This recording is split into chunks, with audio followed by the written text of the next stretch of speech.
Thanks for watching. Don't forget to like and subscribe my channel.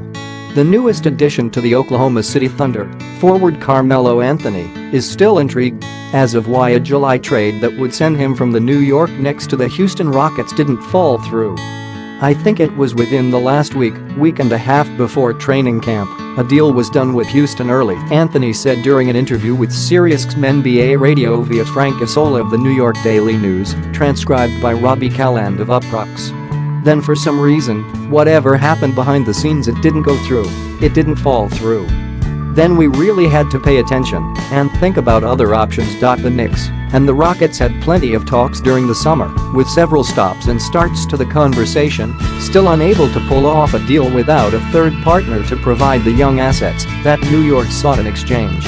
Anthony was hell-bent on landing in Houston, expressing to the Knicks front office his discontent with the organization, his desire to part ways, and his ultimatum of only dropping his no-trade clause for the Rockets. Houston had wanted to move Ryan Anderson and his $60 million contract as part of the deal, which had made it less enticing for the Knicks to move forward in negotiations. Meanwhile, the Portland Trail Blazers joined the race, trying to woo Melo to Rip City, but the 10-time All-Star remained focused on joining fellow Jordan Brand mate Chris Paul and the new-look Rockets. Ultimately, the pressure leading to Media Day and the start of training camp made it uncomfortable enough for Anthony to open up his options, considering the Cleveland Cavaliers, the Blazers and the Thunder as possible landing destinations. Believe it or not, I felt like I was going to be back in training camp and show up at Media Day in New York, said Anthony. Me and my team sat down Friday night and was like, let's prepare for going back to Media Day on Monday and training camp that week.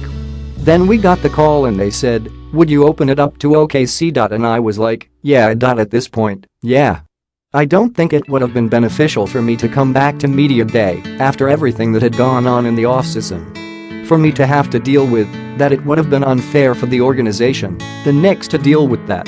It would have been too much noise, too many questions to answer, and I don't think either party wanted to deal with that. The Thunder landed Anthony this past Saturday, giving up forwards Enes Kanter and Doug McDermott, as well as a second-round pick in next year's NBA draft.